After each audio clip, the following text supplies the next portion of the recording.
nag dafa am thème bu doy waar thème boo xam ne dafa sensible ba nga xam ne def naa lu toog naa lu yàgg di ko kii gars yi boo leen partagé wul ñu teg musique boo leen partagé wul da ngeen di teg musique ñu déglu musique parce que mbala man ma partagé sama bopp partagé leen le temps que je partage le live su ma toogee rek di partagé wala partagé rek laa mën waaye yéen da ngeen di ñëw saawaay ndeysaan da ngeen silwise da ngeen def affaire wu silwise yooyu affaire wu sénégalais yooyu mais da leen partager live bi parce que loolu moo tax ñuy toog pour que waxtaan bi mu bañ a yem ci benn salle de classe bu ndaw mais ñu bëri jot ci mu nekk mu am ñaari aspect am na benn aspect boo xam ni live bi ñuy def dafay adressé wu aux populations c'est-à-dire ñun mu ñuy encourager ñu gën a focus ci li nga xam ni mooy développer suñu réew ñu gën cee liggéey ñun ñëpp loolu tey maa ngi koy gis bu baax ci penc yi nga xam ni créé nañ ko pencu askan wi Sénégal rek tey ay milliers de Sénégalais di ci waxtaan di sottante xalaat xamante wuñu mais dañuy sottante xalaat di wax ay yoo xam ne man damay déglu sax du ma intervenir parce que xam-xam bi génn ci groupe yi mënuma leen wax nan la toll mu nekk ay genre think tank li nga xam ni mooy développer pays développé yi c'est-à-dire ay borom xam-xam toog di waxtaan di séddale di partager seen expérience di partager seen connaissance loolu yëpp nekk pour Sénégal donc loolu bañ koy def xalaatuñu woon ni sax dina yegg niveau bii mu yegg tey moo tax looy def ak xol loo xam ni sa xol dafa set nga def ko sans calcul toujours dafay dem donc maa ngi nuyu gars yi nekk ci penc yi gars yi nekk ci Sénégal rek groupe Sénégal rek maa ngi nuyu Omar Ndiaye di nuyu ay ñoom Laay di nuyu ay ñoom Doudou Fatou ñoo xam dama leen di gis ay ñoom Kiné di nuyu ay ñoom Jeyna mais mënuma su ma limee juum parce que vous êtes des milliers de Sénégalais tey ma leen di demander ñun ñëpp ñu bokk wax ci benn dossier boo xam ne Sénégal dañ cee war a taxaw bu baax muy dossier bi nga xam ne mooy licenciement abusif Sénégal da ngay gis benn patron xëy rek daal di jël benn waay joo xam ne peut-être waa ji xool na ko kanamam neexu ko wala xool na ko waa ji bëgg boppam torop buy ñëw sañse wala ndaw si mbala mu bëgg a doxaan femme bi munu see jot des choses comme ça mu xëy rek daal di ko dàkk tappaas ko dàkk ko yenn saay ci ay duñ ko teg fenn duñu ko teg ci benn droit duñ ko teg ci yoon quoi dañ lay dàkk sans droit te duñu calculer ni que yow père de famille nga duñu calculer ni soutien de famille nga duñu calculer ni yaa ngi yor njaboot boo xam ne day feebar njaboot buy soxla ñu fayal ko école njaboot buy soxla ñu xottil ko yëre jabar joo soxla di dem ci ay nawleem c'est-à-dire que derrière licenciement yenn yi dafay nekk benn genre volonté boo xam ni patron bi am na ko pour yàkkal doomu aadama patron bi dàq nit ki daf koy def mu mel ni benn punition est-ce que suñu société mu ngi protéger assez nit ñi pour que seeni patron duñu leen di jàpp di leen foowee au gré yenn saa yi xam nga nit ku nekk yenn saa yi nga yeewu doo nekk de bonne humeur loolu dañoo war a protéger employé bi ci humeuru patron am patron warul am yenn doole yi ba nga xam ne lu ko neex mu def ko ci entreprise am parce que ay nit in fine ñoo nekk ci entreprise bi ay nit lay traité war na leen traité avec dignité war na leen traité avec respect cas bi nga xam ne moom la ñuy indi tey benn waay bu tudd suñu benn frère benn compatriote boo xam ni il a été victime maanaam victime u licenciement abusif la depuis léegi 4 ans nga dàkk benn père de famille tegoo ko fenn ñu naan déet nga daal di génnee licence am mënatul ci aviation lay liggéey aviation xam ngeen ni ñi nekk ay technicien ci aviation c'est pas que ça court les rues donc bu ko dàkkee kooku mënoon na dem yeneen dëkk yi nekk dans la sous-région parce que ñu ngi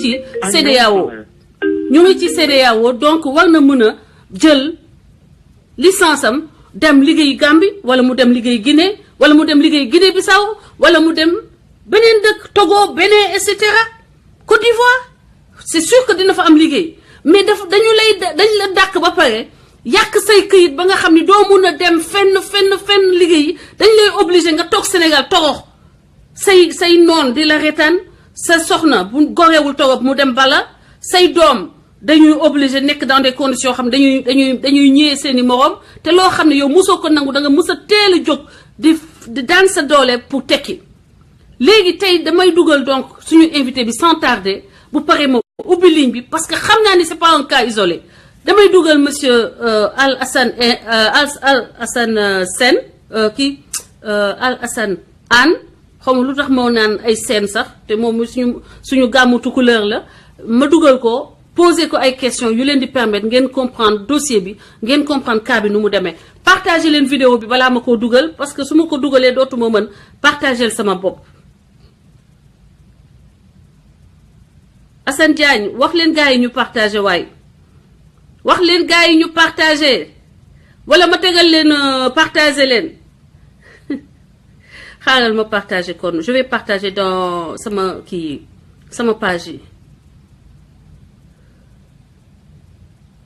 ok xaaral ma woo ko c'est pas grave ñi fekkewul live bi dinañu mën a ñëw ci kanam donc maa ngi woo suñu frère boobu pour que ñu def ak moom donc interview mu expliquer leen problème bi ko dal Khady Mbaye. allo maa ngi lay nuyu bu baax asalaamaaleykum. waaleykum salaam Françoise. allo Al Hassane maa ngi lay nuyu bu baax a baax. Al Hassane maa ngi lay fay. waaw partager leen vidéo bi pour que ngeen participer ci combat bi nga xam ne dañ koo def pour attirer l'attention des autorités sur un cas patent d'injustice autorités yi def ci seen loxo bu ko defee ñu mun a régler cette situation la famille là qui vit dans la détresse ñu génne leen ci un père de famille dans la détresse ñu génne ko ci dama ne partager leen vidéo bi maa ngi invité autorités yi ñuy seetaan autorités yi toog di ñu seetaan ngeen bàyyi xel ci boom kër gi nga xam ni situation bi mu ngi koy dund depuis plus de 4 ans Al Hassane maa ngi lay donc dalal ci pencu askan wi dama bëgg nga présenté wu suñu auditeurs yi nga wax leen yow yaay kan yow Al Hassane qui es-tu et quelles sont tes qualifications qui t'ont poussé à travailler dans le milieu de l'aviation.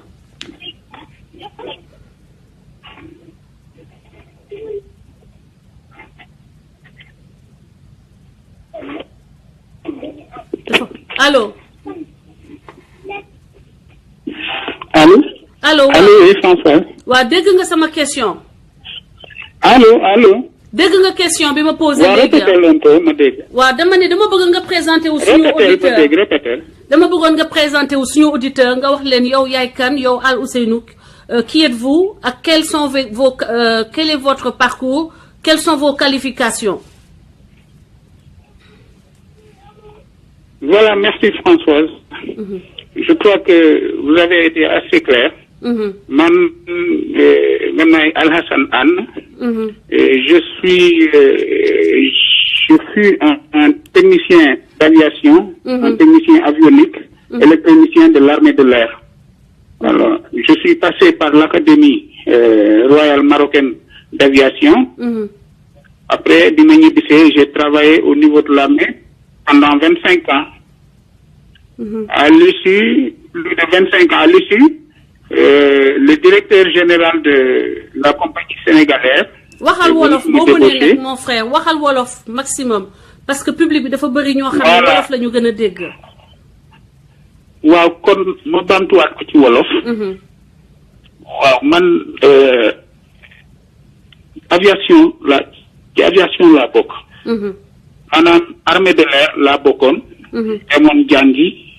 Maroc académie royale marocaine. bi ma fa jógee ma ñëw servir armée pendant plus de 25 ans. bi mu demee à l'issue de 25 ans. Directeur général Sénégal Air. am problème ci maintenance su aéronefam mu mandaté nit. ku ñëw fekk ma sama kër. posé ma problème. comme nag man foofu à seen.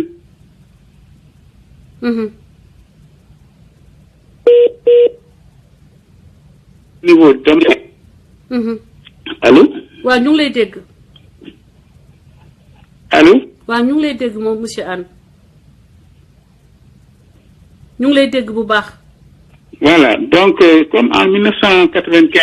waaw en 1995 amoon na benn accident boo xam ne amoon na ay collègues yu fa bàyyi seen bakkan ci compagnie boobu. bi ñëwee di requérir sama compétence dama ko posé ay conditions ma ne ko bu dee caaxaan yooyu ñu fa nekk je préfère décliner.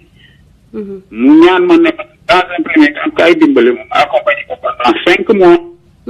à l'issue des 5 mois mu taxawuma rek il faut ma bàyyi ñëw jàppal ko mu xëy daal di may signer benn contrat à durée indéterminée.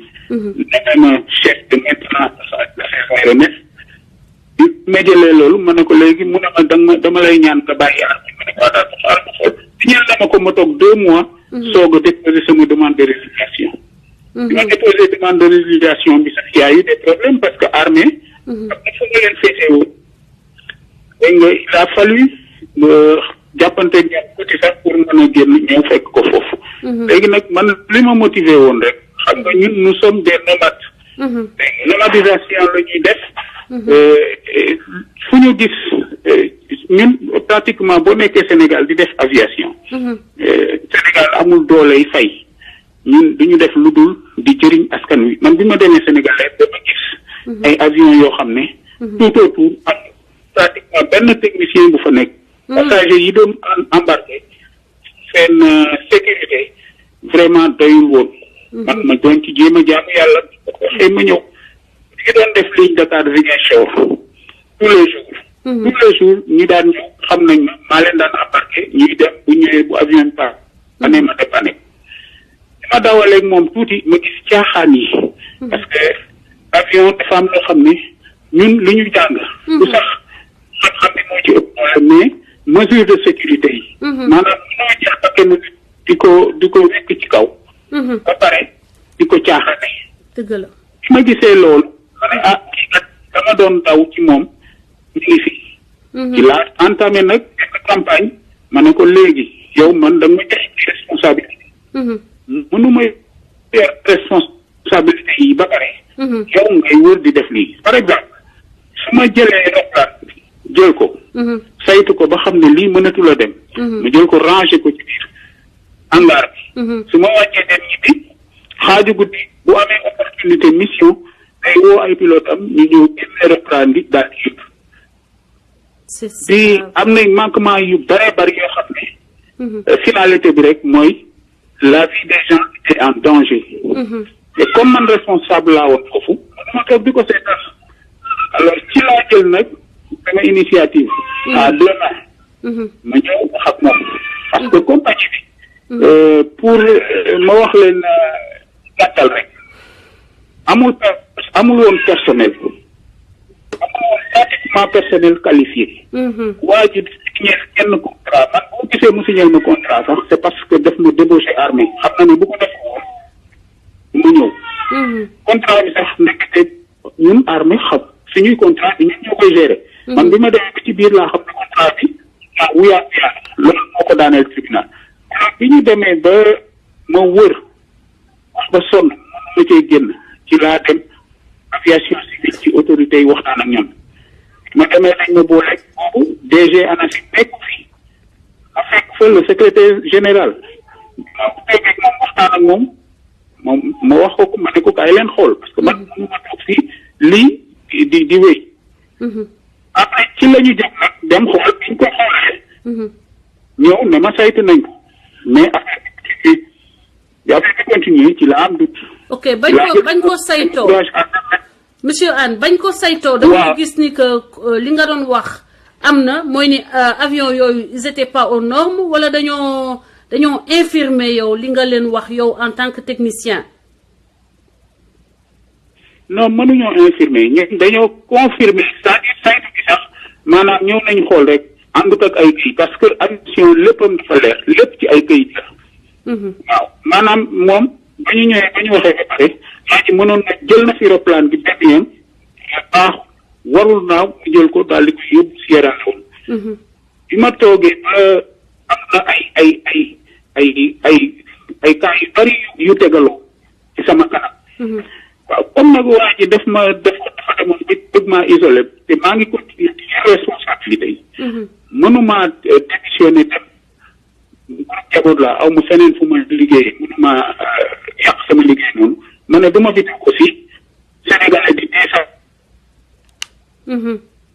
a kaw disons ci laa jël sama responsabilité def sama rapport bi ma defee rapport bi déposé ko ANACIM fan nga ci déposé suuf rapport ñu ruuma daat naan ANACIM rapport bu ko duggee agence nationale d'aviation civile directeur général aviation civile laa ko envoyé ok moom laa ko adressé ba pare demandé ko audience toog ak moom expliqué ko parce que ñoom waa aviation civile bu ñu ñëwaan chaque année dañu am audit avant ñuy renouveler le permis d'exploitation de la compagnie suñu ñëwee man maa nekkoon seen interlocuteur direct alors su ma leen joxee rapport bu toll noonu waroon nañ ma bu ma leen laajee audience de surcroît waroon nañ recevoir ma mais kenn recevoir uma de surcroît ma dégg ci suuf yoo wax naan fii ko déposer rapport aussi dara du ci dëkk ci laa jël nag ma ne lii man bu may embarqué ay passagers am nañ ci ñoo xam ne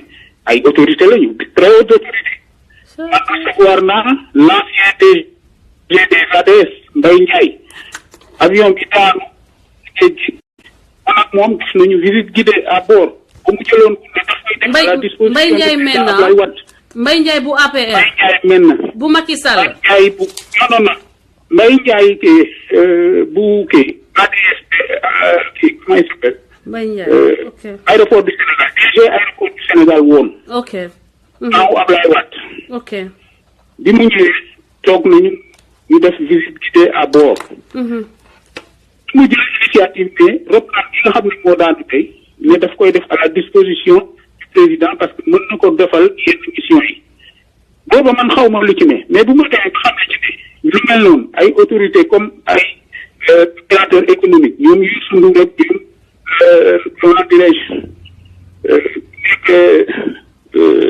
Racine Sy ñoom ñëpp dama leen doon embarqué su ma demee nag ba sécurité posé seen vie nekk en danger xama duma di seetaan ci laa def sama kii boobu rapport boobu demandé audience ñu may menacé ci suuf naa ko du jaar du jëm fenn ci laa jël nag sama initiative def may application yónnee ko président de la république premier ministre ak ñi ma ko war a yónnee yëpp pour les responsables de ba ku nekk ma demandé la audience léegi nag bi loolu amee maa ko def le 18 avril 2013 le 24 avril gisee ci seen biir parce qu'il y a un lobby ñu daal di may présenter benn lettre de licenciement il est pour motif économique waaye ci benn motif ma fay te au même moment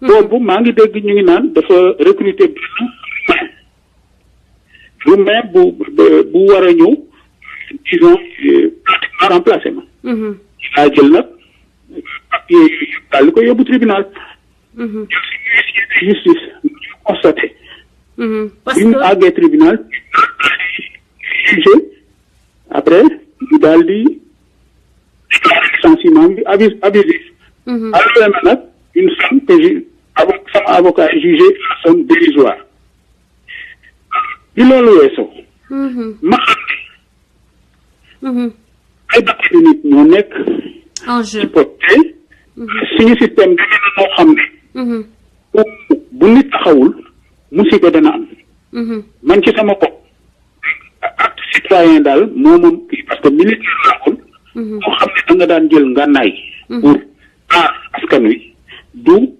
stylo ak sa feuille moo lay ci laa jóg nag dem di papier fi ma déposé yëpp sensibiliser leen dem à l'Assemblée nationale of nag dégg nga ñu boole ma ak le général de la famille omarienne ma dem discuter ak moom dossier bi loolu yëpp def naa ko ko defee pendant tout ce temps maa ngi toog ñu obstruer sama candidature yëpp l'aéroport c'est-à-dire tey ñëw sax am na fi am na ñoo xam ne sax dew ma ci ñoom moo ma demandé pour ma postuler ci fi ma postuler ci yow boo demee ko dellu si nga firndeel ma ne lobby bi moo taxaw li ma koy gën a firndeel sax mooy ASECNA def na moom mon frère ASECNA doon postuler waaw est-ce que allo amoo beneen appareil bu nekk di jël live bi dafa mel ni dafa am écho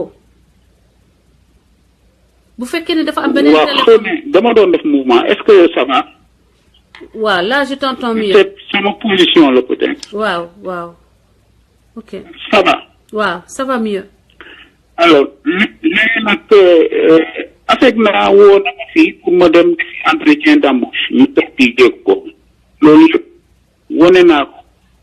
ci gàttal daal maanaam def nañ li ñuy def ba téye ma licence bi li ñu demee mooy. aviateur boo gis sa licence moo lay tax nga mën a liggéey foo mun ci liggéey. licence bi il faut que aviation civile validé ko. léegi validation bi mi ngi dépendre ci activité yi ngay mëne bu fekkee ne da nga toog sédentaire mënewoo activité pendant plus de 8 mois il faut que nga wut foo dugg boo ko defee ñu valider say activité doog la signer licence. léegi nag koo xam ne yaa ngi tee nekk boo dugg ci aéroport loolu mooy doo am licence. comme licence.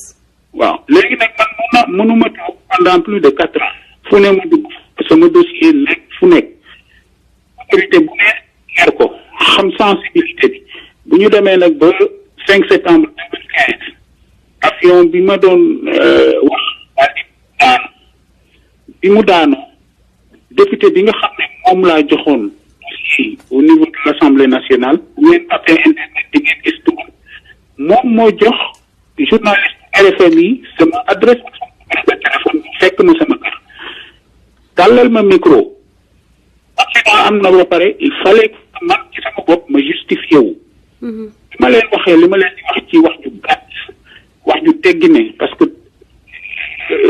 aw ma yaru autorité dama lay respecté parce que militaire laa woon suñu credo mooy rendre honneur aux autorités li ma waxee wax ju gàtt dama demandé état ne leen lii accident la dama bëgg li nga xam ne yor naa comme information ñu permettre ma man ci sama bopp ma bokk ci enquête judiciaire bi le lendemain lundi président de la république daal di may woo ne ma mardi dina présenté au niveau de l'aéroport man ak commissaire de police bi ak commandant gendarmerie bi ñun ñoo def enquête judiciaire bi te guddi googu noonu ñu may woo le directeur général de l'ANACIM aviation civile moom lañu invité à la télé TFM journaliste bi di ko laaj une question boo xam ne c'était une question très précise mais il a préféré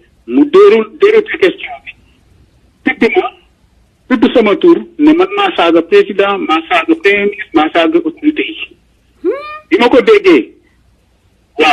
déggee automatiquement yaa interpellé ki nga xam ne moo ñëwoon def ci reportage bi kooku ne ma ñëwal ma dem RFM toog ak moom kooku daal di jël téléphone am kooku léegi loolu yëpp bi mu weesu le 31 décembre de la même année le ministre Thierno Alassane Sall le 31 décembre après le discours du président de la République débat télévisé boobu ñuy def ma toog di ko seetaan dégg ko mu ne man maa ko waxal ne moom moo def kon laxisme ba keroog nit ñi ci accident bi daano ku génnoon waa famille de victimes yi mënoon nañ ko rey ma am ci lu ma naqari trop parce que ñoom ñëpp à travers sama allocution boobu dama leen cee respecté dama leen mës a respecté sax bi ma jaaxle ba jaaxle ma ne leen tegaat leen allocution bi par la suite nag lu bari xew na ci nit ñi woo nañ ma am na ñu bari ñoo xam ne bëggoon nañ ci dox tànku jàmm li ci gàtt li ñu pour bañ a guddal daal may wax rek ne man ci sama bopp li ma defoon yëpp dama doon gis ay nit yuy dee man aviateur la liggéey naa ci aviation armée de l'air témoignage yi xëy na dinañ jib laaj bi amul kenn koo xam ne laam-laame nga moi j'ai des amis d'enfance am naa sama ami d'enfance am naa samay commissionnaire de classe am naa samay frère d'armes ñëpp xam nañu ma témoigner sama bopp li may wax rek mooy tey jii ñi ngi may mettital téye nañ ma sama njaboot souffrir na pendant près de 4 ans simplement parce que à un moment donné sama parce que askanu askan wi gënal na ma sama intérêt personnel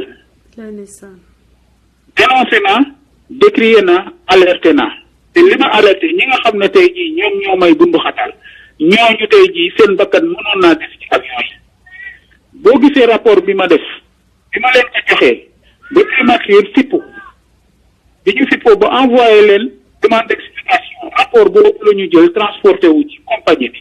ba ñu demee li ma leen wax ci ñetti avions yi ñu benn baaxu ci benn bi ma gënoon a décrier sax dañ ko mujj di daggate jaay ko en pièces détachées beneen bi ñu daal di koy arrêté automatiquement sànni ko fële. lii ñuy wax ni mu nax leen leneen da koy defariwu ko moom mu ñibbisi dem na daanu na te li ci gën a metti mooy li nga xam ne moom la ñu wax ne. maanaam le problème de l'altimètre te du altimètre loolu spécialiste yi ñoo ci mën a débattre alticodeur la moom li nga xam ne moom la ñu wax ne moo daaneel roplaan bi. ma jàpp rek ne leen bu fekkoon te ne technicien am na foofu loolu boo ci xëyee 8 heures. balaa midi nga saytu ko mu féete boor. nga aar askan bi. caaxaane nañ ko parce que amul kenn ku fa nekkoon ku ko war a mën a liggéey. bu ñu demee ba loolu yëpp am. kon nit ñi seen bakkan des ci jaww ji ci géej gi tey seeni famille mënuñu leen a retrouver yaakaar naa ne problème bi feneen la waroon a nekk lu dul man ñu may bundu xatal. wallaay ndeysaan. léegi nag boo gisee dama dem ba sama njaboot seen souffrance ëpp ma doole parce que defe naa gis naa fi koo xam ne ñaar ba ñetti weer sax suñ la toogee fayuñu la ko nga xëy takk sa brassard rouge taxaw ci mbedd mi. ñeenti at a ngi nii ma di ko souffrir xamuñu naka laa def ngir dund li ma daj man rek maa ko xam waaye bu ñu demee ba ma xam ne fi mu nekk nii mënatul wéy samay doom amuñu droit di souffrir ci loo xam ne seen yoon nekku ci sama soxna amul droit di souffrir ci loo xam ne seen yoonam nekku ci man ci sama bopp dama taxawal réew mi Sénégal pendant plus de 25 ans amul lu ma deful ci armée amul lu ma def foo ci armée kayit yaa ngi ni firnda aviation civile bañ ma fa yóbboo liggéey naa li ma war a liggéey bu ñu toppoon li ma wax tey nit du fi dee te suñu crédibilité réew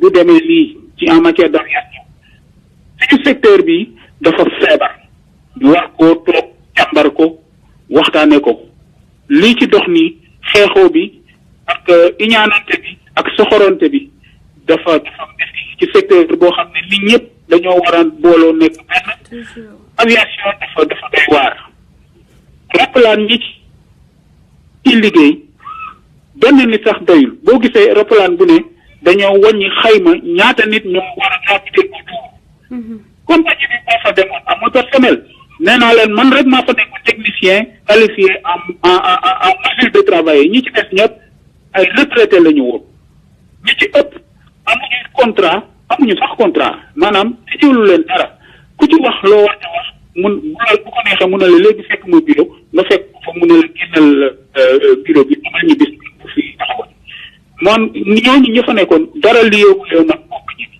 noonu la compagnie bi doon doxee muy lu doy waar ci loo xam ne dañ ko fi tegoon ngir mu jëriñ askan wi jëriñ ci ay normes ci ay principes ak ci ay textes loolu yëpp seetaan nañ ko ba lii am jëye et c'est une récidive rapport bi bind naa ko ci nee naa leen moytu leen lii ci waa ji récidive parce que réer na fi ay nit premier accident bi 1995 10 personnes lañ nekkoon à bord 6 yi ñëw dee bii nii avion bi kenn rëccul avion bi feeñul léegi nag na Sénégal yi jugé man nag defe naa ne wari ñu ma bundu xatal te ñaan naa Sénégalais yi diaspora bi ñu jàppale ma problème bi le président de la République le premier ministre ak autorité yi ci war a taxaw yëpp taxaw ci man ci sama bopp mënuma toog imaginer sama dossier nekk ci table premier ministre rapport d'accident bi ñu ko defee mi ngi ci table procureur sama procès verbal a ngi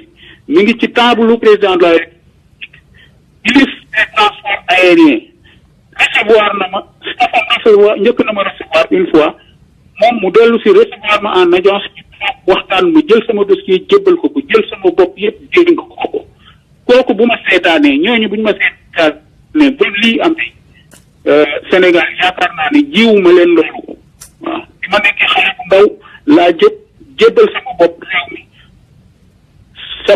sama bakken laa tay la woon ngir orange askan wi fu ne yóbbu nañ ma fa fu ma yóbbu fetal naa leen ak ay miliciens bu ma ci jógee ñëw roplaan buy naaw ñu woo ma ko saytu ko defaral leen ko armée de l'air nag ñii samay naataangoo nga fa ñii maa leen jàngal ñii maa leen formé ñoo jàngandoo liggéeyandoo xam nañ ma xam naa leen du ma fi nekk di tagg sama bopp li fi am nag naqar laa àddal métit ndax lan ndax mënuma bu may liggéey sama famille tax ay xale yu ndaw laa yore yoo xam ne mënuñu dara maa leen a war a dundal maa leen war a aar ku ci feebar maa la war a faj masuñoo xam difficulté xëy rek indil ma difficulté waaw léegi nag loolu moo ma jaaxal ba ma ñëw Françoise vraiment ma confié à tous les Sénégalais parce que dem naa ba ñàkk bi ku dem ba naan da ngay grève de la faim da ngay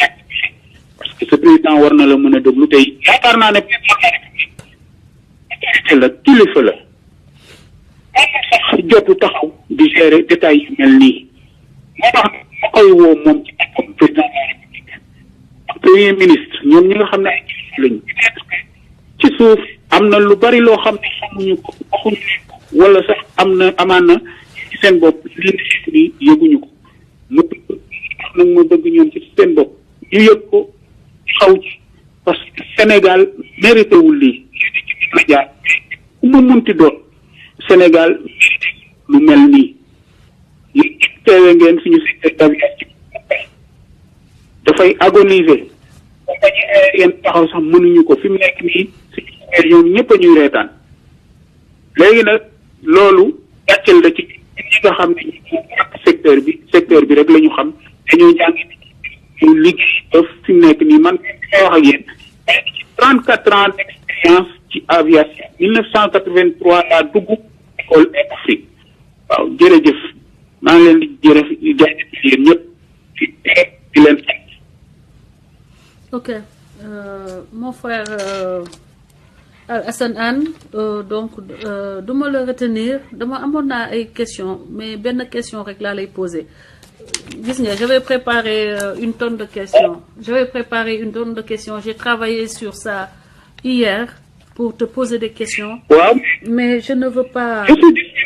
non tu sais ce qu'on va faire dama lay wax rek.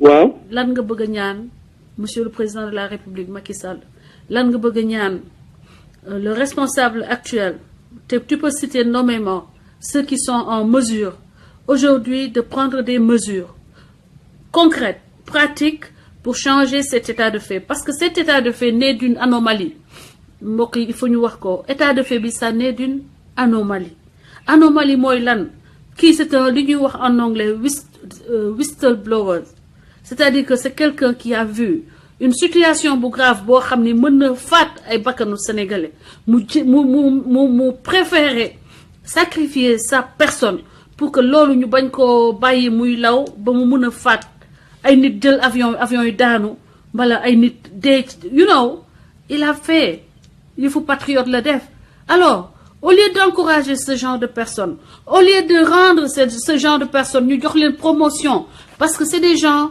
qui sont la base normalement de la République c'est des gens qui sont les protecteurs de la nation au lieu que ñu jox la promotion dañ les punir on te punit d'être sérieux on te punit de dire la vérité on te punit parce que tu veux que le travail soit bien fait on te punit parce que tu veux servir le Sénégal correctement vous voyez alors aujourd'hui ce que je voudrais pour que ñu bàyyi la parce que malheureusement yegg nañu ci situation boo xam ne buntu yëpp fëgg na ko sans réponse mu ne léegi dafay def grève de la faim ce que moi je n'approuve pas mais qui je suis qui suis-je pour t'imposer un choix j'aimerais bien que nga sursoir à cette situation bi nga xam ne mooy situation grève de la faim bu doon sama sago de nga bàyyi ko ñu continuer def ay appel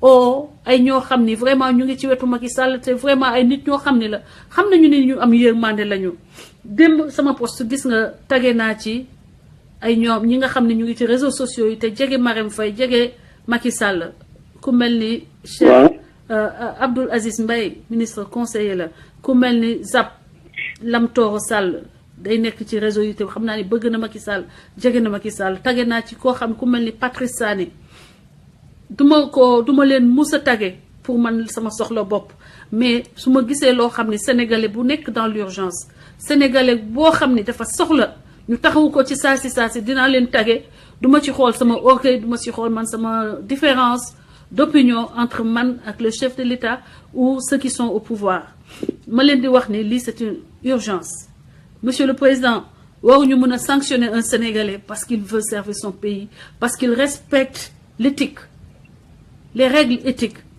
je ne pense pas qu'il ait violé les règles déontologiques parce que booy liggéey balaa nga dugg fonction publique da ngay jàngal déontologie bu ma amee problème sama chef laay njëkk a waxal su ma waxee sama chef problème bi mënul dem ci lay dem ci kaw ci lay dem taper plus haut et je pense que monsieur Anne a respecté les procédures maintenant on ne peut pas être dans un pays vouloir construire un pays vouloir dire qu'on aspire à l'émergence d'un pays et on ne veut pas que l'éthique revienne au cœur de la gestion des affaires qui touchent les intérêts des populations avion melul ni oto corruption warul am ci milieu aviation parce que avion fu muy paanee amul ku ko mun a amul lu ko mun a pousse amul lu ko mun a téye donc ça c'est un secteur il faut pas rigoler avec parce que chacun d'entre vous surtout vous les plus nantis yéen yaa leen di jël ces petits aéronefs di dem alors faites quelque chose pour ce père de famille réglez cette situation mënuñu nekk dans un pays où on devient comme des loups on est comme des animaux les Sénégalais deviennent comme des animaux soxor ak fen ak defante yu fi métti fen il faut qu'on change ce pays-là kenn si ñun ne sauf personne n'est sauf alors Seynou j'aimerais bien pour finir nga jox ñu nga wax quelles sont les mesures qui devraient être prises à l'heure actuelle pour vous d'abord et pour la sécurité des passagers dans les avions au Sénégal.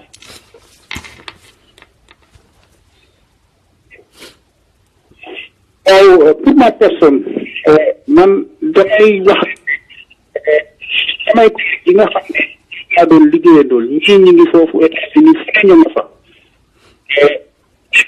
xam am bokk na ci li leen tax génn dem wuti ko man je suis parfaitement en mesure de le faire parce que aviation daw ñëw ma xam naa lépp waaye am na lu ci xam mais je préfère sama famille fu ne te uuf leen Sénégal bi ma dëkk di yaroo fi mu soxla ma ci anam yii ñu toll nii nga xam ne éducation dafa soxla ay doomam ñun la ñu formé ji woon à l'étranger mooy wax ne suñu formation en 1986 cotation bi demoon na ba ci 10 millions par transfert et par année de formation ku mel ni man boo defee formation xanaa lu mu néew fayal nañ ma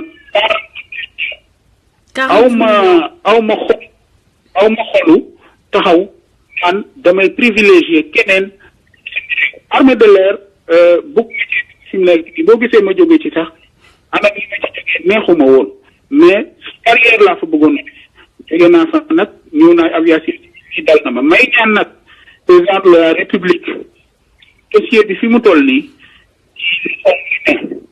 ci table am la ne. muy nekk ci table kan la nekk actuellement. table kan. président de la république mais est-ce que jot na ko parce que bëri na lu citoyen di bind dossier yónnee ko président dak yi nekk ci suuf jël dossier bi tëye ko dugal ko ci benn tiroir loolu aussi lu jar a vérifier la man de bu leen ma compte dinaa joxe sa numéro téléphone léegi dinaa ko fàtte bind ci live bi mais dinaa ko joxe. joxal gars yi sa numéro. monsieur le président de la république gis nga président amul président bu gën a am man bi ma gën a respecté mooy président bi gën a mën a wàccee boppam dem régler un petit problème boo xam ne citoyen mu ngi koy dund. Ça c'est des choses qui touchent le cœur des populations. Gérer des situations dramatiques te loolu nga wàccee ci piédestal président di bàyyi dak yi nekk sa diggante ak sa population. Il faut éliminer les barrières entre vous et les Sénégalais. Ce dossier j'en suis sûr qu'il sommeille ci benn casier ci benn employé palais de la République j'en suis sûr parce que mënuma gëm ni que dossier bi bu tegu woon sa bureau yow xanaa di nga seetaan un père de famille bu am juróom benni bantu maam yàlla pendant 6 ans pendant 4 ans mënuma gëm loolu. Donc dossier bi je pense que li ñuy wax buur aayul dag yaa aay c'est toujours les gens autour des présidents qui sont le problème qui font que les présidents n'arrivent pas à travailler. am nañ ci responsabilité ñoom seen bopp gaa bu dul woon loolu Macky Sall du signé le pétrole jox ko frère am Aliou Sall monsieur le président am nga responsabilité. Mais je sais que il y a beaucoup de choses que vous nous ignorez autour de vous. Essayez de demander à propos de cet homme.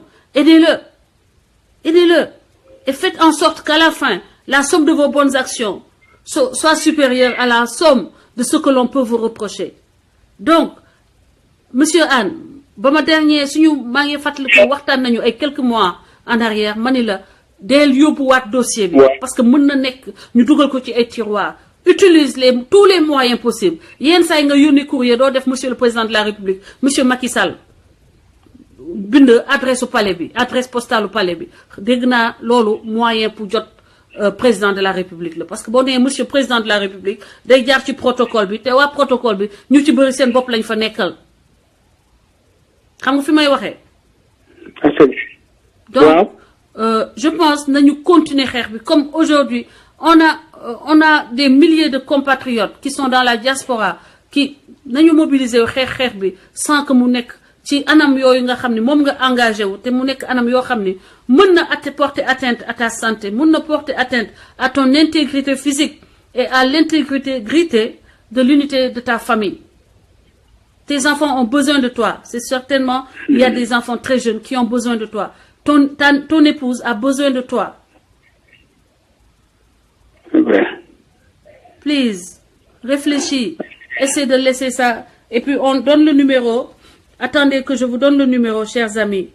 Attends, ma jox le numéro bi. Écrivez, please. Prenez note. Mbokk yi dama leen di demander. Bëriwul man lu may laajte dara. Dama leen di demander un élan de solidarité. Yéen ñi nekk ci groupe WhatsApp bi dinaa dellusi ci yéen. Ñeen ñi nekk en direct ci live bi. Groupe solidarité entre Sénégalais. Jël leen numéro de téléphone bi 221 77 634 03 16. C'est un cas urgent. Ku ci nekk loo am dugalal ko. Muy MoneyGram, muy Western Union, muy Wari. Yéen ñi nekk Sénégal. Je vous donne, j'insiste. Démontrez la solidarité sénégalaise, la solidarité. Écrivez numéro bi ñi mën bindal leen ma numéro bi ci filu live bi 77 634 03 16 ngeen yónnee ko monsieur Anne mu nekk loo xam ne élan boo xam ne diaspora bi ak sénégalais yi ñi nekk sur le territoire national dañ koy def envers un compatriote qui s'est battu, qui a mis à risque son existence pour sauver des vies, même si le système ne lui rend pas correctement, ce qui est une aberration. Ñun nañ ko won ni que gis nañu la mu def naw nañ ko te ñu ngi koy encourager ñu ngi encourager sénégalais yi ñuy def comme moom. En France, il y a un jeune, quelqu'un qui a fait à peu près ce que monsieur Anne a fait. C'était dans le domaine de la banque, des banques. Mais aujourd'hui, cet homme-là a bénéficié de l'aide de la communauté, de tout ce qui est bien penseur internationaux, beaucoup la quoi dëkkam. Dañ ko dàkk waaye yëgul ni sax dàkk nañ ko parce que nit ñi ñoo ko jàppale. Donc nañ ko jàppale leen monsieur Anne parce que ba muy dénoncer xalaatul woon ni moom mooy dugg ci avion bi dee. Mbala leen fekk ko ci dafa xalaat ni que ay doomu Sénégal dinañ dugg ci avion bi éventuellement avion bi daanu faat ñoom ñu faatu mu nekk ay drames familiaux. Donc gars yi je vous appelle encore une fois bëriwul lu ma leen di laaj élan solidarité. Mais il s'appelle Monsieur, mettez Monsieur Anne, il va l'avoir. Mettez Monsieur Anne, c'est pour sa privacy, you know. Anyway, je sais pas. Je pense que c'est bon. L'affaire est désormais sur la place publique. Mettez le nom de Monsieur Al-Hassan Anne. Jàpp nañ ko jàppale képp kuy sénégalais. Al-Hassan Anne. Yéen ñi nekk Arabie Saoudite. Yéen ñi nekk Amérique. Yéen ñi nekk Espagne. Italie. France. Sénégalais ñu ngi partout de par le monde. Brésil. Bari naa ñu may déglu ñu nekk waa Brésil. C'est un lanceur d'alerte. Effectivement, Mohamed. Nañu ko jàppale parce que dañoo war a encourager sénégalais yi que ñuy dénoncer quand ça va pas fii Amérique foo romb dañuy bind if you see something say something dañuy ne boo gisee dara lu bi maanaam boo gisee dara tu as le devoir de dire de montrer que y a quelque chose maanaam foo xam ni rek dafa mun a am danger boo ko gisee da nga war a jël téléphone woote signaler ko il a fait et qu'est-ce qui arrive aujourd'hui on le sanctionne. On le martyrise parce qu'il a cherché à sauver des vies ñun nag nañu def li nga xam ne moom la ñu mën suñu réseau yi lii la war a njëriñ appelez-le aidez-le soutenez ses enfants soutenez sa famille loolu maa ngi leen koy ñaan ku ci nekk ci yéen maa ngi leen koy ñaan Al-Hassan Hassan bi dafay am H defe naa mon frère man noonu laa ko bindee Al-Hassan Anne bi dafay am H-A-N. voilà noonu la sax noonu la. Al Hassan H-A-S-S-A-N Anne mooy comme santu sama mbokki alpulaar yi H-A-N-E dimbali leen ma mbokk yi donc appel boobu yéen ñëpp ngeen taxaw ci maa ngi leen di remercier di leen sant yéen ñëpp mon frère le dernier mot ñu bàyyi na nga noppalu avant mu ubbi ligne bi ñu amee éditeurs yi. Vraiment, comme d'habitude rek maa lay gërëm di la sant di sant tous les participants audience bi vraiment je crois que am na solo. addina lii la Sénégal lii moo ko mën a téye. dëgg la lii dong moo mën a téye Sénégal Sénégal suñu réew la ñun ñëpp ñoo ko bokk. dëgg la pratiquement dama naan jeexal nañu. suñuy doom la ñu war a liggéeyal. waaw Sénégal la ñu war a defar ngeen ëllëgu suñuy doom. waaw ñun defe naa li ñu dese bareetul. nag vraiment du ma sori ci wax ji maa ngi bàyyi ñu continuer sa live vraiment encore une je remercie toute l'assistance tout le monde sans exception merci encore une fois. merci mon frère et du courage ñu ngi lay remercier di la féliciter pour li nga def. di bala nga dem may laajte Anne bi 2 N la wala benn N. Anne bi benn N la. A-L plus H-A-2-S-A-N-E. Anne H-A-N-E. ok dinaa bind tur bi après aussi clairement ci lien bi merci ñu ngi lay remercier du courage mon frère nañu continuer combat bi nañ ko continuer s'il le faut ñu def ay démarches avec bind ma liste personnes yi nga xam ne inbox on peut les joindre pour que ma jéem a ñu continuer dox ay jéego ci loolu pour jéem a régler cette situation là dégg nga du courage tu as le soutien de tout le penc askan wi ak tous les panels Sénégal rek dinañ ci jàpp bu baax inchallah merci infiniment merci mon frère du courage merci Françoise ca yàlla mbokk yi donc c'était notre frère man daal vraiment man man damay ragal sax xëy bës rek damay ragal xëy bës rek man tous ces choses là ça me fait trop mal au cœur. ku bëgg a woote ku bëgg a joxe dara woo leen ma ngeen wax ñaata ngeen di jàppale suñu frère merci beaucoup ma sœur Linguère Ndeye Ami Kane depuis la Suisse merci beaucoup Aïssatou Sané welcome Aïssatou Diagne asalaamaaleykum sëñ bi. waaleykum salaam na nga def soxna bi. ça va alhamdulilah ñoo ngi sant bu baax yaa ngi en direct suivre nga live bi. est-ce que yaa ngi doon déglu live bi. non franchement parler dafa am ay messages yu ma la bàyyi rek ma bëggoon nga commenter s'il vous plaît. ma xool message waaw bu ma paree ci live bi dinaa ko xool dégg nga. ok ok Françoise merci waay. waaw merci dañoo nekk en direct donc mbokki pencum askan wi tey may toog aussi di def levée de fonds bi ma leen di wax bu ma kenn yónnee 1 franc.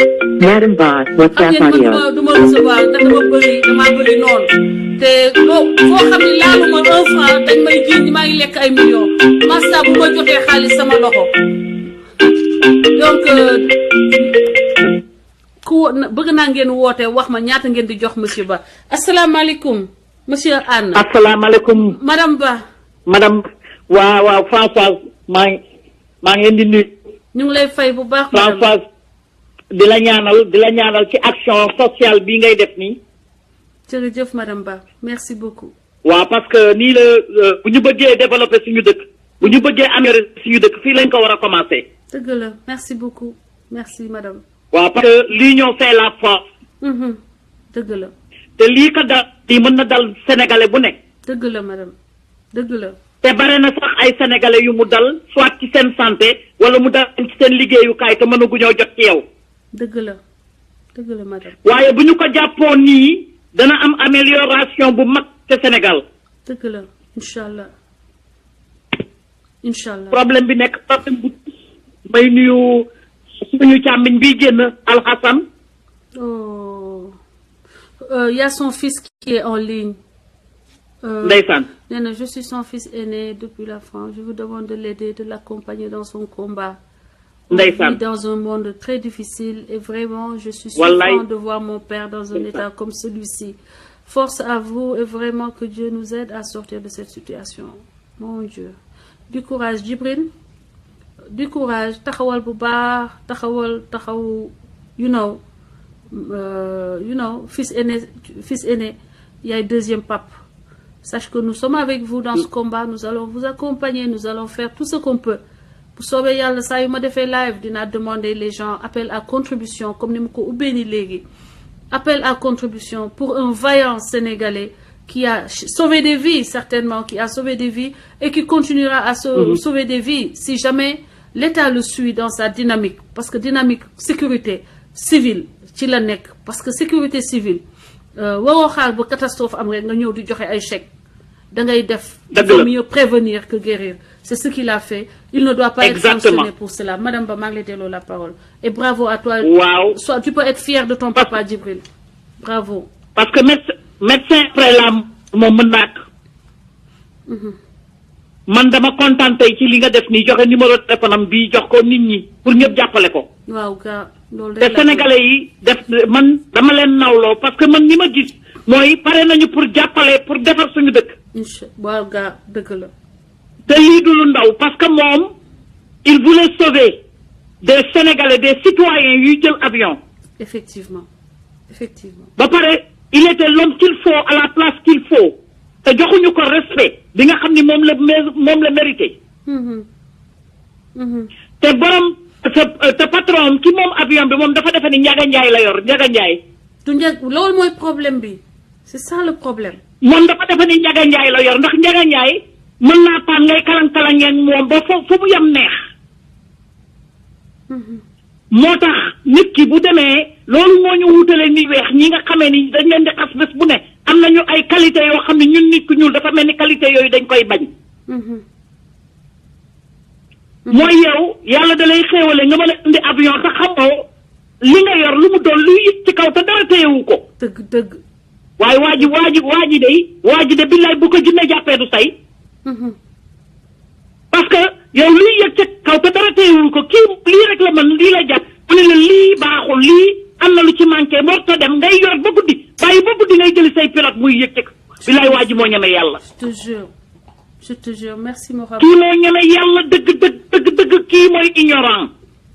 un criminel c'est un criminel. c'est un criminel. criminel la ignorant la. criminel la ignorant la greedy la maanaam ñu foqale ñooñu nga xam ni. ñu nit laa la wax. tiit gëmul yàlla. kooku c'est un mesquin laa la wax gëmul yàlla parce que yow lu toll ni avion nga xam ne boo ciy yéeg sa fit bi da ngay dénk sa bopp ya ba keroog ngay wàcc. wallaay ndeysaan. avion heure boo ciy yéeg saar boo xam ci ak saar boo xam da nga ko tari wallaay asim. kii nga xam ni loolu rek la jàng ba pare nag am discipline jóge armée nga xam ni moom sauvé doomu aadama wallaay ndeysaan. ak discipline ci loolu lañ ko yar ci loolu lañ ko tàggat dëgg la madame Ba dëgg la. mu ñëw fekk ci liggéeyam mu debbu sole ko mën ma nee ko fen ko nar ko yàqal ko jële ko ca armée fa mu nekk yóbbu ko ca liggéeyam ba pare kepp ba ka noppi daf yàq ko kepp ko. ci maguy wallaay ndeysaan madame Ba. daf ko kepp xam ne mënatul dellu ginnaaw mënutul dellu mu armée. jël licence am boobu yàq ka leer na ma ni moo dem ba ca ñay def licence ba boo demee sax da leen a neexal leen kii bu kenn renouveler licence am parce que dañu capable exactement yàqal na ko. te Voilà. bu nekkoon armée. waaw jaral bu na ko nekkoon armée ba retraité dina fa nekk ba retraité Waaw. du am problème parce que armée ci discipline la ñuy teg yëf yi ci yoon la ñuy teg yëf yi. thank you. yow mëtoo mbuus Mani. yàq mbuus mëtul mbuus yàq mbuus jël doomu aadama bi père de famille nga débauché ko ba pare yóbbu ko xam naa fen na ko fen ba kooku ñëw ci moom.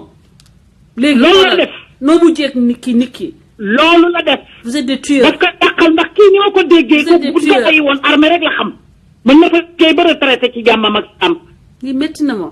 j'ai waaye mal au cœur. boo demee da koy fajaru di ko xëy di ko fen di ko gont di ko nar di ko fen di ko gont di ko nar 2 mois waa ji di réfléchir 2 mois Gis te nga. kii ku disciplinal yii yow tam formation militaire rek dafa xaj ci nit. mu jëlee ko fa yóbbu ko civil aviation civile ba pare di maguyee ci kanamam kii du nangu maguy parce que kii ci discipline la xam ak ay kan yoo xam ne dañuy yéeg di dem xam nga ni ku xam valeur doomu aadama ku xam valeur bakkanu doomu aadama mooy def li mu def nii ku am empathie. parce que mënoon na lekk xaalisam toog fële ne sama yoon nekku ci buñ ma joxee avion. du ma def def loolu suñ ma joxul avion. non kii ma dem toog. kii sama genre la kii sa genre la bu doon ma nit ma xolal bu doon ma nit ma weeje ka te public ba laay taxaw place de l'Indépendance di yuux du maa ngi nii toog. li mu def loolu la maa ngi nii parce que toog war a damay def fonctionnaire mu jaral ma du ma avancé ni samay moroom man samay moroom raw nañ ma ndax xeex bi may xeex pour que ngeen comprendre. ma ni ñi may yaakaar ni damay wut xaalis ci ay live man fonctionnaire laa boo leen mënee jël te nag dañoo jël sama contrat bu ma am ak état bi di ko wane ci réseaux sociaux loolu rek dañoo firndeel nulaar moo xamul ni que état Sénégal da ngay yegg benn niveau lañ lay ngay mën a def contrat ñu lebal la prêt immobilier da nga koy fay sa salaire directement luy jël te yow yaay dem di fay bor mais nulaar fu mu waxee rek gën a wane nulaaram waaye non damay xool ñenn ñi ñu ne ñoom ñooy dimbale Sénégal te dañoo nulaar ba xamuñu lan mooy prêt DMC xamuñu yan condition contrat bu ñu signé il y a 10 ans nga koy wane naan demal fay say bor Sénégal c'est pour te dire que dëkk boo xam ne ay nulaar ñooy wax ñu mel ni Al Hassan mii nekk des gens formés par l'État 10 millions par an 40 millions nga def ko ci sa citoyen mu dem jàng ne ñëw mën a servir sa état nga benn nit di ko fooyee di ko jaxaseeg système bi di dugg di wàcc di yéet ba ñu teg ko de côté mu mel ni poubelle alors que kooku état bi dafa investir ci moom lu day ni 40 millions c'est comme moi c'est une perte parce que état bi perte na lu mat ni man ñu mel ni man ay dizaines ñoo xam ni état bi dafa def xaalis ci ñoom état dafa fay pour ma jàng ay millions la tey li ma dul liggéeyal état bi ci domaine ba ma dem jàng ba mën ko pertement la ñaata nit laa mën a sauver ñaata nit laa mën a defaraat seen ni ñuy doxee waaw léegi nag ñaata nit laa mën a defaraat seen problème santé mais loolu état bi du ko da nga fay ñëw ñu dugal la ci bureau teg la ci chaise boo xam ne dafa damm bureau bi amul clim yeneen bureau yi ñu ngi koy tëj di xaar militant APR bi nga xam ni dafa ne dafa bëgg a dellu ci service bi ñu ngi koy defaral ay papiers pour que ñu accepter affecté waat ko ci service bi voilà notre Sénégal monsieur le président de la République loolu moo tax ma jóge Sénégal en 2012 ba nga jëlee pouvoir ñëw naa reprendre sama poste pour liggéeyal Sénégal gëm la mais dañ ma toroxal ci biir ministère bi ba ma dawaat pour vous dire ku am dignité dafay sonn Sénégal ku dëggu dafay sonn Sénégal xoolal ñaata cerveau ñoo daw combien de matières grises sénégalaises et dans ces réseaux boo duggee sama groupe WhatsApp yi matière grise bi nii day saamu sa kaw matière grise des gens fees dell ak xam-xam di toj ay yoo xam ne man damay tiit moo tax sama website bi ma def fa benn espace think tank laboratoire d'idées pour que idées yooyu ñu koy génne di leen ko fa tegal yéen waa gouvernement bi au moins ngeen di dem di fa copier ñi nga xam ne jànguñu xamuñu dara ngeen dem di copier foofu ngeen dimbalee ko Sénégal waa léegi yow Françoise man benn analyse rek benn liste rek laay génne waa Sénégal du suñu Sénégal la bien sûr waa suñu bàyyee suñu or bi di dem suñu zircon bi di dem suñu pétrole bi di dem Inde yi ak chinois yi ñëw jël suuf si suñu ndox ñuy naan sax tubaab yi lañ koy signer contrat dégg naa ci dëkk bi aéroport ba ñu jox ko tubaab yi ñu nar faa géey waa léegi suñu intellectuel yi pour daw de waa léegi Sénégal yow fu muy ku fay des c'est une perte une perte ñaata la état bi di dugal ci suñuy nit ba noppi daal di leen football daanaka da nga leen di football parce que d'accord nekkuñ jëluñu carte APR parce que fomp ñu tànk patron bi nekkoon seen kaw parce que Bambareya maa ngi lay ne dalal ak jàmm sa patron nag bu doon sama sago moom moo may woo te bëgg naa mu def loxoom ci pap ci lii de suñu frère boobu on le respecte muy Thierno Alassane Sène ñu xam ci maanaam Thierno Alassane Sène Thierno Alassane Sall muy koo xam ne man dama ko respecté te dama gëm ni nit la Thierno Alassane Sall vous êtes interpellé vous êtes interpellé vous pouvez agir pour rétablir monsieur Anne dans ses droits parce que yow nitu dëgg nga nit ku baax nga gis nañu ni nga taxaw au Sénégal dossier bi bul bàyyi monsieur Anne mu xeex ko moom muy xeex moom kese ak ñun parce que désormais ñu ngi à ses côtés officiellement man dama doon nekk à ses côtés officieusement mais désormais on est là avec lui te lu mu jël on va faire ça 40 millions vous le mettez dans un Sénégalais après vous le laissez en rade et je sais que c'est pas des tonnes de techniciens qu'il y a au Sénégal vous laissez un technicien qualifié expert wallaay parce qu'il y a quelque part quelqu'un qui joue avec son ego. Quelqu'un qui est en train de jouer avec son ego. Est-ce que c'est sérieux? Mais la raison d'État, c'est-à-dire intérêt commun bi, moo war a primer sur les intérêts d'individus. xoolaat leen dox affaire bi. su nekkoon ma ne François su nekkoon Amérique xam américains yi ñu ngi koy sargal di ko xalamal du namm dara. dégg naa ay moromam yëpp ñi mu jàngandool ña nga Maroc ñii Canada moom moo toog Sénégal di servir dëkkam waaye tey gis nga dëkkam que gën a ñàkk fayda am ñetti avion Ndiaga Ndiaye côté di naan def koy détruire ak di ko jéem a xañ xoolal. avion moom warut a nekk Ndiaga Ndiaye moom mbokk yi nañu waxante dëgg avion waruñu ko def Ndiaga Ndiaye waaye yow nga ni avion bi par force Ndiaga Ndiaye lay nekk. nga ni kenn du wax la ko def te kenn du wax yow ca kaw kenn du wax man day def sa tuuti avion bu nit bu ñuul sax moom man duma ci dugg ndax man sama bakkan bii negam avion yu tubaab yi balaa ma ciy dugg lay tëri saar bi ma xam yépp muy nekk ci jaww ji ma dénk sama bopp yàlla waxantuma laak nag bu un sénégalais moom yàlla te non parce que lii da ngeen soupçonné woon dama bëgg nga déglu ma man dama mas a soupçonné ay avion yu sénégalais dama ko mas a soupçonné même diggante Dakar ay Nouakchott yooyu avion yu ndaw yooyu waxantuma laak nag tey jii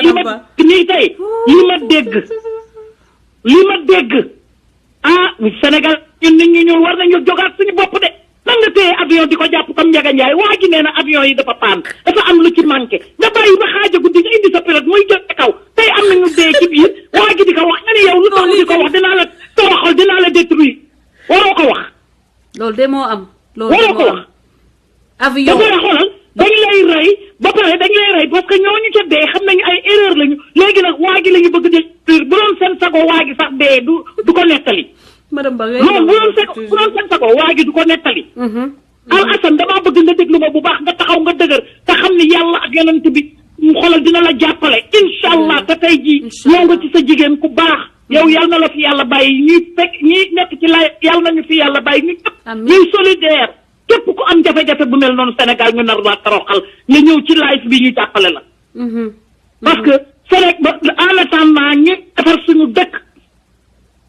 madame parce que suñu monsieur dëkk Ba am na ñu monsieur bari Ba ñu mën a fen nga fa. Madame Ba ay famille ñoo maam.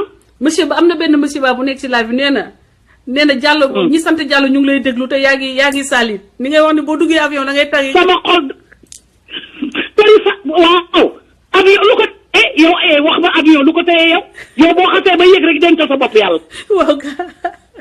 waaw gaa buy ma dëgg la lu ko teye waaye yow avion bi di paan ngay jaar ci guddi pour say pilote ñuy dawal avion bi ñu ni deet naa waaye mardayim si am ñu ci dee kii du wax te kii de war na ma ni bu tëddee doon kii bu doon militaire sax xam na am na stress bu yàgg parce que yow lépp te wóor mooy avion ba muy dem moom xam na ni avion bi am na problème waaye yow avion bi am problème moom lii moom métier la doo ko bàyyi mu defar ko ba mu baax.